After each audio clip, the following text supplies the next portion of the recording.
Amo?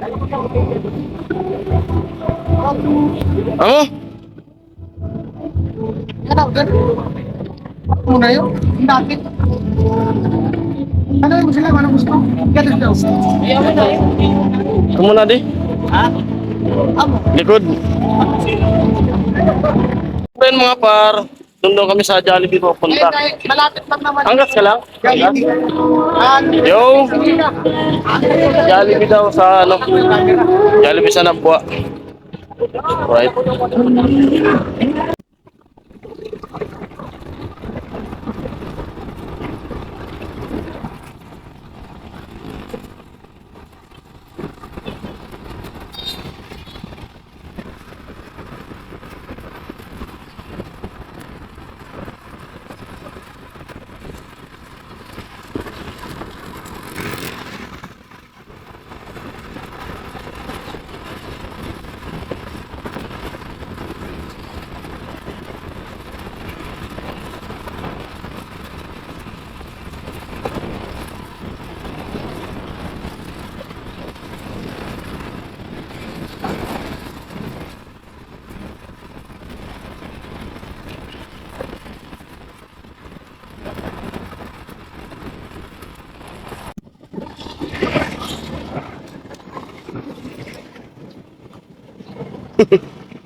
Yo!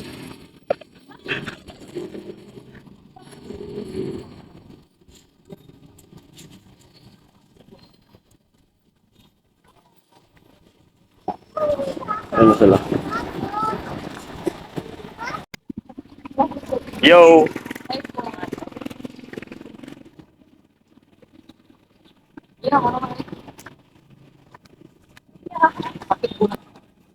Ay, ang ka.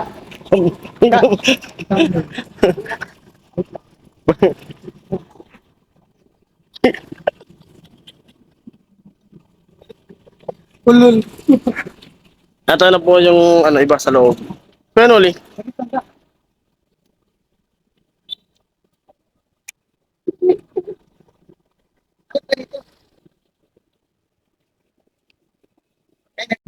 Puno daw.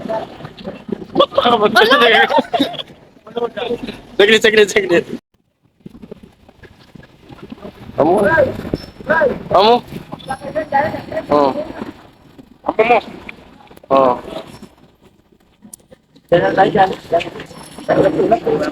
Opo. Ano ba? Kapag nasulat ka, Matayin po dito kami sa Jollibee, ano, Nabwa. Bali, nag-antay pa kami ng maupuan. At yung iba natin na pasok. Tatlo sila. Lima. Lima sila sa labas eh. Ito.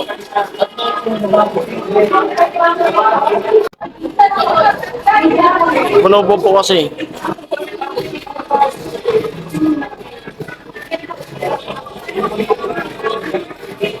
Kasi, ano, amansyo.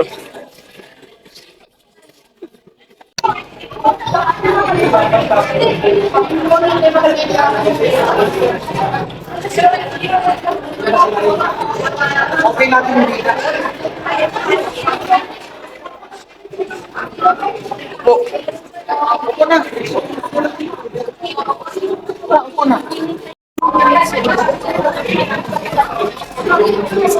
At po, umorder na po sila ng ano. Umorder sila ng... Umorder sila ka ng Jollibee.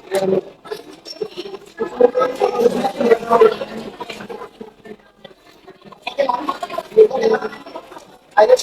Amo? Ayos. Ay, amo?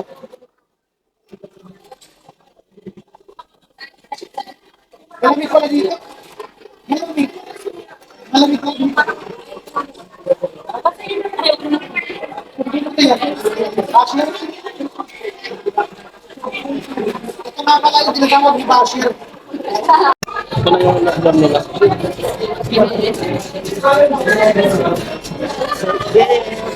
Wala. Oh. Amo.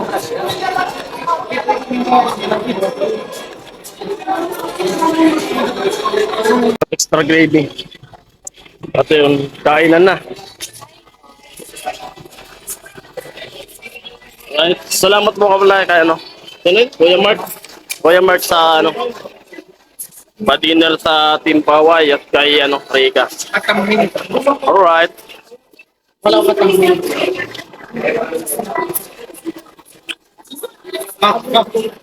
At ang mini.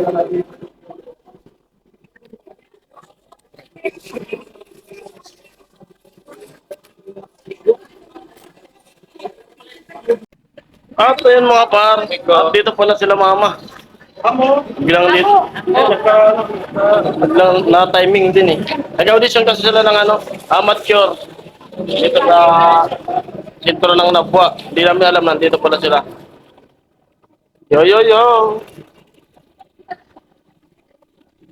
Mama. At saka yung kapatid naming ano. Sige ba nini? Si Princess Diary, saka si ano, Angeline.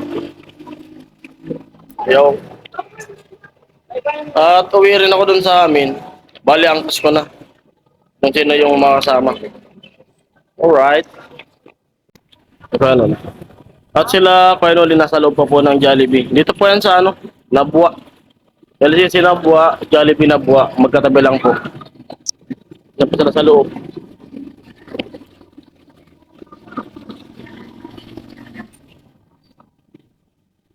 Right.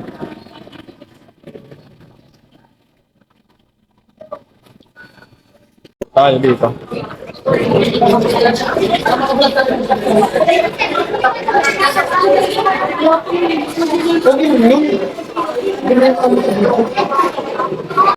Yun. Good morning mga par. Bali, dito po ako ngayon sa Iriga. Sa LTO. Yan po yung LTO. Bali, sinamahan ko po yung ano, yung si Vince na kumuha ng license. Bali, nasa loob na po si Vince TV. Nagpa-process na yung, pinaprocess na yung papel. At saka yung kabarangay ni Mrs. sinamahan ko rin. Bali, dalawa sila. Sinamahan ko dito sa LTO. Yun. Madaling araw po kami pumunta rito. Bali, siguro alas 5. Gising na ako. Puyat pa. Nagtinda po kasi kami dun sa ano. Kasi may okasyon dun sa barangay namin. Sa Kawahagan. Bali, sabi ni Vince, samahan ko raw. Medyo puyat pa. Nagsarado ko sa nung tindahan. Mga pag-alas 4 na. Headlift lang ng konti. Alas 5, sabi ko kay Vince, biyahe na tayo kasi mahaba yung pila. Para maaga yung, ano, maaga matapos. Para bago mananghalian, makauwi na kami. Yan po. Panteri ka.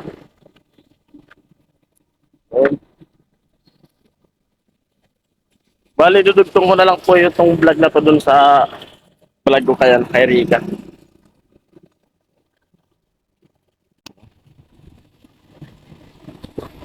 Pag LTO talaga daming tao. Lunes pa. Yan. Maganda, sabi ko kay Vince, matagal ko na sinabi na kumuha na ng license para malaya. Kung saan gustong pumunta, yung tropa, yun, walang takot sa ano, checkpoint. O kahit may lisensya, ingat pa rin sa pagdadrive. At sabi ko kay Utol din, Utol Alamid, kaya ako, kumuha ka na rin. Para pag may naisipan na pupuntahan, tuloy-tuloy yung biyahe. Hindi yung magkakaalangan kasi walang ano, lisensya. Ayun. At ito po yung ano, Kasuriko. Kasuriko Tris. Itong way na to papuntang Baaw, Pili, Naga, papunta diyan. Dito.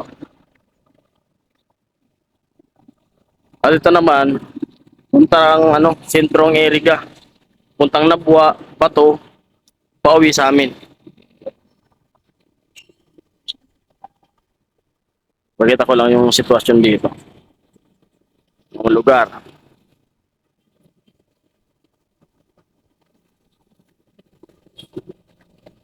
Bali, pumunta ako dun sa loob. Tiningnan ko sila, Vince. Natawag na.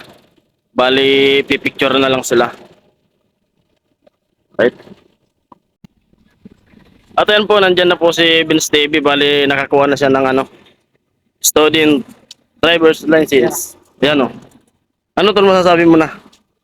Na may ano ka na, may student ka na. Kailangan talaga. Wala akong masabi. Masabi ko lang, salamat kay paring Kiso. Oo. Naman niya. At ayan, 1 month, pwede na siyang i-renew. Ayos. Salamat at napakainit. Okay. Isa lang masabi ko, pag nag-antay kayo, huwag kayong mainit. Oo. Huwag kayong mainip sa pila. Kailangan mo talaga mag-antay. Lusot-lusot na yan. Ayos na. So, kailangan Yup, pa natin itong Rin nyo. i-renew para mas maganda. Pwede na siyang mag-drive ng bangka sa Pwede na ako mag-drive ng bangka. bangka. Makapag-road trip na tayo ng medyo malayo-layo. At yung motor, yung service natin, 3 years naman yan. Oo. Bali 1 taon pa lang. May 2 taon pa tayo bago i-renew. At siyempre salamat kay Kuya Neil sa ng motorbike natin service. At siyempre ito, makapag-drive na tayo. Salamat sa LTO. At hindi strict po yung LTO dito. Alright. Eriga. Eriga. At ayun na rin si ate. Tapos na rin. Halos magkasabayan lang sila Vince. Balik ka barangay din yan ni Mrs. At kamag-anak pa rin nila. Ayos na.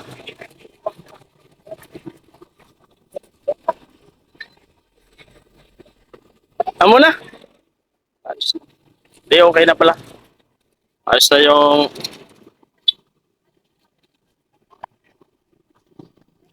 LTO Erika. Ayun. Una. Ay, sa Kuya Jong, salamat. Jong. Paring Jason. At ayun, dito na kami sa sentro ng Erika. Galing kami ng LTO na. Pauwi na kami ni Vince. Naka yung isang sinamahan ko. Mag-withdraw muna sa Metrobank. Ayos na. Wala nang huli. Sunod naman Sunod si Pula. Yeah. Siya na si Vince, may student na. Kasi plano namin na yung team mag-long ride. Nakasama si Ilarica. Magyayaya Yun. kami ng mga piling. Kasama yung available lang na gusto Oo. sumama. Kasi may mga service na naman. Sino yung gustong sumama, willing sumama? Ayan, pili. Pwede na. Ayan, May pili lisensya na na. kami sa long ride. Long rides. Sunod naman si Pula. Kukuha yun ng lisensya. Ayos! At ayun po, good afternoon. Oras natin ay 3:45. Bali, pagdating ko po pagdating ko dito sa bahay, nagaling kami sa LTO ni Vince TV. Inantok ako kasi kagabi po kasi nagtinda ako. Bali, kalahating oras lang yung tulog ko. Tapos, pumunta na ako dun sa LTO. Nakasama ko sila, Vince TV. Kasi sinamahan ko. Hindi niya alam kasi dun sa LTO Iriga. Bali, maliligo muna po ako kasi magre-remit na ako nung pinutang ko na paninda na pintinda ko kagabi. Alright. So ngayon mga par, good afternoon. Nakaligo na nga po ako. Papunta na po ako dun sa grocery kung saan inutang ko yung paninda ko. Ang oras natin ngayon ay 4:15. Yun. Magre-remit na tayo ng paninda. Tapos may natira pa, sabihin ko na sunod na lang yung iba kasi may okasyon pa naman. Right din naman yung usapan namin. Right? Yo. At yun, hindi ko naman lahat re-remit yung halaga ng inutang ko. Kasi halagang 22,000 yung inalsada ko. Yan, may mga tira pa yan po. May mga tira pa po yan. Tsaka andyan pa rin yung alak. Bali, 3 kaon pa yan. Kumbaga, kung ilan lang yung nabenta ko kagabi, yun lang ibibigay ko. Saka pagkatapos may okasyon pa bukas eh. Yun. At siyempre papaliwanag tayo. Alam naman yun nila ate. Maano naman yung tiwala nila sa akin. Wala naman akong record dun. Lang.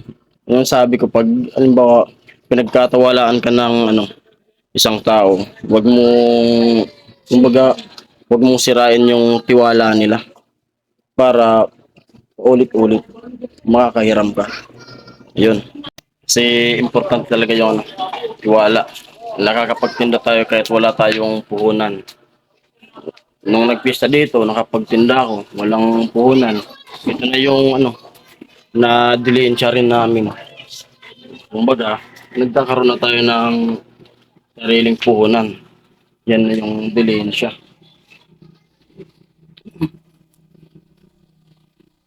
Ay, sabi, ganun lang talaga yung diskarte kapag ninegosyo.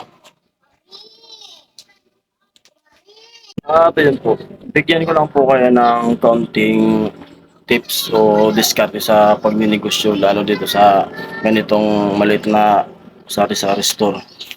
Yung po, yung mga kumbaga yung malalaking puhunan tulad ng yung alak, malaking puhunan po yan. Tsaka yung ang sigarilyo. Yung diskarte po niyan, hiwalay po ng yung binta, yung lagayan ng pera.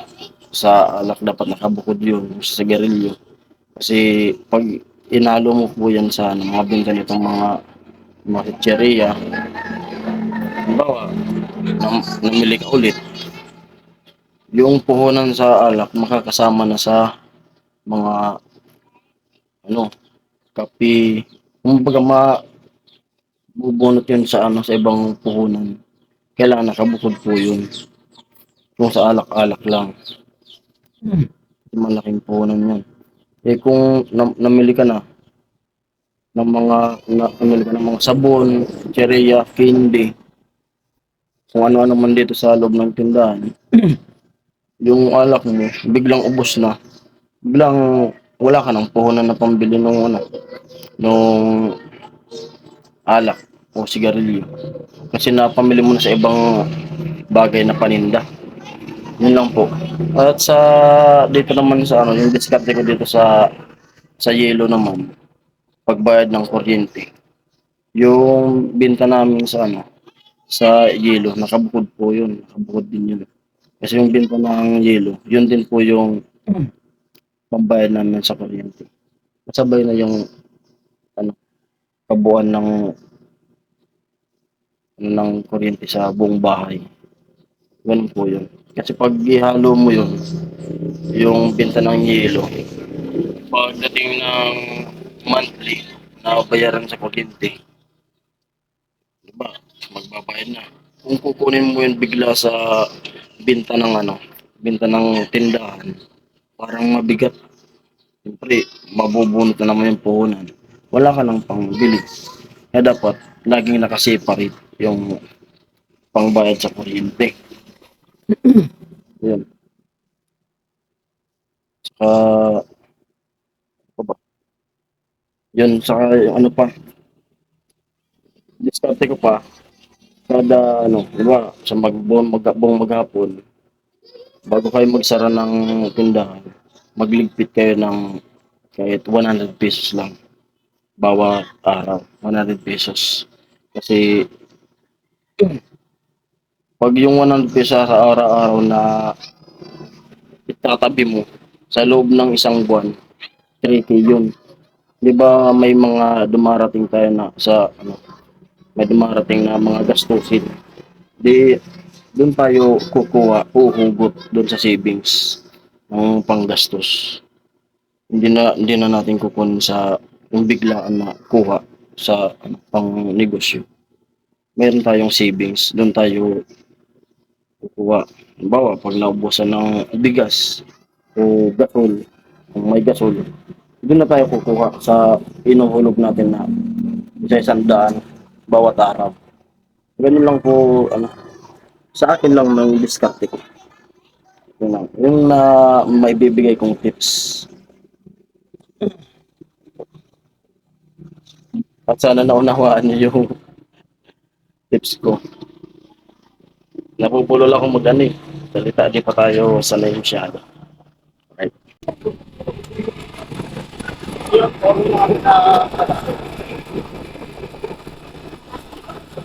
Oh, nakapagpapanood na ka video. Ha?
Ito pala yung ano.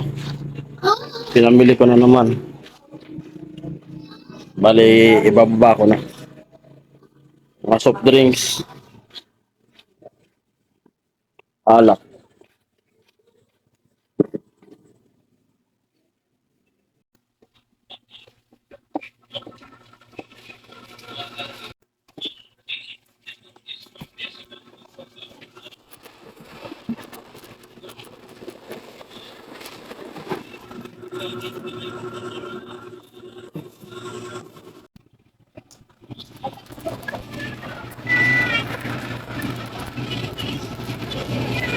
Ayun, chinecheck na.